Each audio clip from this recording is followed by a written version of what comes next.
it's Stephanie with Cheers and with Steph. I'm so excited to see you all today. Today I have about a 15-minute video on seated yoga flow today, focusing on waking up our lower body, strengthening our legs, and also stretching our legs a little bit too. So with that, we'll go ahead and get started. So find yourself now in your seated Tadasana, seated mountain pose in your chair. Just as a reminder, that means being seated with good posture. So feet, nice connection on the ground, tall spine, tight belly, inhaling, bringing the shoulder heads up, exhaling, releasing them down the spine, nice tall proud chest, hands rest on thighs. Nice. Let's get started with some seated marching, going right into waking up our hip flexors. So when you're ready, on an inhale, right knee lifts, exhale, right foot back down on the ground. Left knee lifts, left foot down. Right, down, left, down. Good. Keep going. This doesn't look like much, but as we do this more, you'll really start to feel the juncture where your upper leg and hips meet. You'll start to feel that firing up and waking up. And there's lots of sort of fun visuals you can do with this. Maybe you can think you're trudging through a swamp, or maybe you're squishing grapes, whatever fun visual you'd like to imagine as we slowly do our nice controlled seated marches. Good. And the next time both feet are on the ground, keep them there. We're going to take it up a notch. Just make this a little bit more challenging by just bringing the knees wider a little bit, making a V shape with our legs. From there, you can rest your hands on your thighs, nice tall spine still, tight belly, core's engaged. When you're ready, on your next inhale, right knee lifts, exhale, right foot down.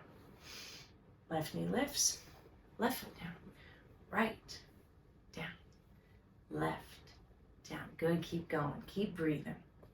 Now, just widening the stance has added on that little bit more challenging element here, making it even bigger workout for our hip flexors. And fun visuals for this, sometimes I like to think I'm a sumo wrestler, nice and strong and powerful in my legs, getting ready to start my sumo bout. Up and down, up and down. Good, a couple more. If you find yourself very tired, it's okay just to rest your feet and take a little break. But if you're still with me, come on, keep going with me. Nice, powerful legs. Up and down, up and down. Good. Nice. Let's bring our feet a little bit wider even. Knees a little bit wider. Really make it a nice V shape here. Gonna make a nice stretch here for our groin. So, tall spine still. I usually like to reach down, grab the base of my chair. Arms nice and long and extended. Nice gaze forward. Feeling a little bit of stretch here in our groin. And then if you want to make this a little bit more of a lower leg strengthener, we can lift a heel off of the earth and then place it down. And then lift the other heel off of the earth and down. Lift a heel, down. Lift a heel, down. Good, keep going. And now we're getting a stretch still in our groin, but we're also starting to feel a little bit of a strengthener for our calves as well. Down, up, down, just a little bit more.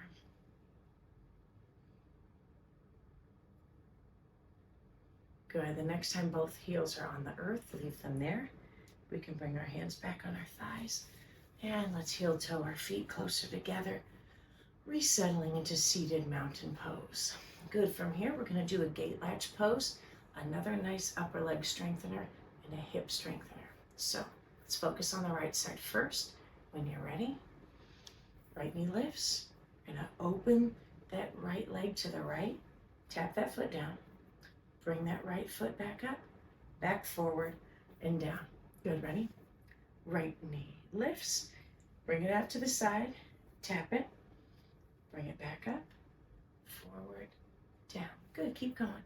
I like to call this a gate because I like to imagine I'm swinging my gate open and swinging it shut. Sometimes if you have A little bit of a popping hip. Maybe your body will even make some music as the gate. Oh, shut. And good, bring that right foot down.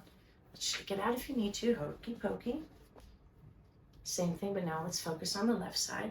Nice tall spine, tight belly. Lifting the left knee up in space, bringing that left foot out to the left, tap it down. Bring that left knee back up, back forward and down. Good.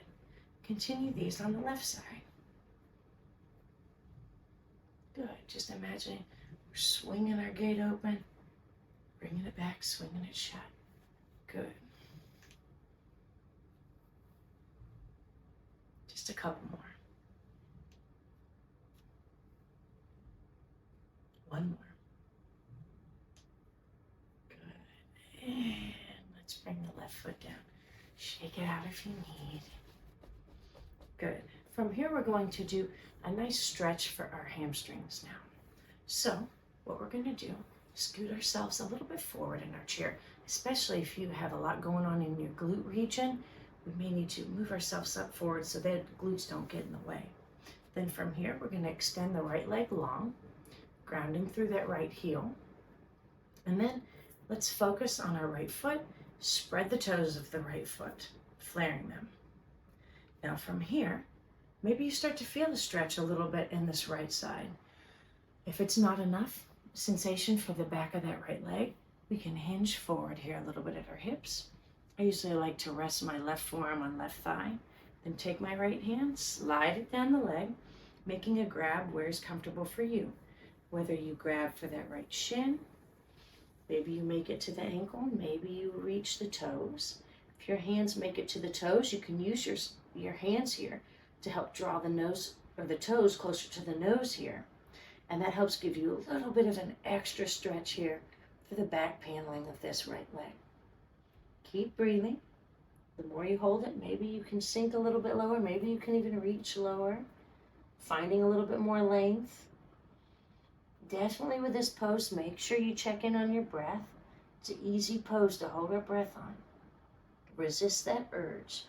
Keep breathing. Good. Now have a nice tight belly.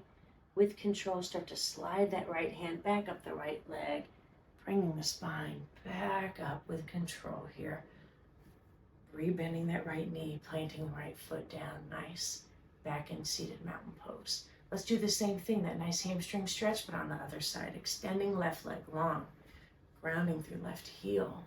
When you're ready, spread the toes of the left foot, maybe hinging forward a little bit, letting that right forearm rest on right thigh, and then making that slide with that left hand down the leg, making a grab for that left thigh, shin, ankle, toes, whatever feels good for you today. And sinking into this nice stretch for the back paneling of our left leg on this side. Keep breathing. Maybe the longer you hold the pose, maybe you find a little bit more room, a little bit more length. And this is a good pose to settle into and give our bodies a little bit of time to stretch this area of our body that gets so tight, our hamstrings. Good. Now from here, let's start to slide that left hand back up the left leg, tight belly, bringing the spine back up with control, bringing that left foot down, scooching ourselves back in our chair a little bit, shake it out. Nice, feeling strong in our legs, strong in our hips. Let's do a little something fun for our spine now. So I like to call this seated hula hoop. So what I like to do is imagine I'm holding a hula hoop here in my hands. Arms are up here at about shoulder height. Choose a side in which to draw the arms back. And when you're ready, let that hula hoop fly. Good, so we're gonna keep imagining letting this hula hoop just slowly circle our waist here. Good, and then from here, why I love this pose so much is it has so much variety. So much yogi's choice here. So do what feels good for you. For your hands. A lot of times I see people, and as they do this, they're doing like a pretty Hawaiian dance. Or some people, it looks like they're stirring a pot. I have one lady I think of in particular, and she's very sassy. She always does hands on hips when she does her seated hula hoop. For me, I always end up with my T-Rex arms. And then so find the hand position that feels good for you. And then find the speed and depth of rotation that feels good for you as well. Just getting some motion and movement in our spinal column. Sometimes I even like my feet to float up a little bit off the ground. Sometimes I close my eyes. But don't get so crazy in your seated hula hoop that you find yourself not on your chair anymore. Definitely want to stay seated. And let's start to slowly let that motion leave the body. Gradually returning the body to stillness. Nice. Seated hula hoop on the other side now. Nice breath in, hold our hula hoop. This time swing your arms back the opposite way from what you did before. Let it fly. Good. Finding that speed of rotation, depth of rotation, arm position that feels good for you. Good. A little bit more. Keep breathing. Maybe keep smiling if you're having fun. If you're grumpy today, just don't worry about smiling. Do you. And let's slowly start to let that fun hula hooping motion leave the body. Returning back to seated stillness. Good. One more stretch here. This one doesn't have a very unique name. I like to call it the yawning pose, but it feels nice. So what we're going to do is extend the left arm low, reach the right arm high, actively spread through each finger. Almost imagine like you're yawning and waking up so early in the morning, getting that good stretch. And bring the hands back to midline. Now the right hand moves low, left hand reaches high, stretch. And good. Bring the body back to center. Nice. And now from here, I would like you to get ready for our final pose. So you can do seated mountain pose. You can sit crisscross yoga sasana in your chair. Or if you'd like, you could even lay down and be in a traditional shavasana on the floor. Whatever you'd like to be in to close this little nice energizing practice for our legs. So I'm going to choose the crisscross yoga sasana in my seat. Good. Let's bring our hands to our low belly just for a moment here. Gently tuck the chin, close our eyes. Take a nice deep breath in through the nose. Feeling the belly expand and rise. And as you exhale through the nose, feeling the belly sink and return back to stillness. Nice deep breath in through the nose. Nice slow breath out through the nose. Very good. And let's bring prayer hands to heart center here. Keeping the chin gently tucked, bowing the head, closing the eyes. Taking one more deep breath in through the nose. And a nice, slow, mindful exhale. The inner light that resides within me bows to and recognizes the inner light that resides within you. Thank you for joining me today. Namaste. Yay! We'll see you next time.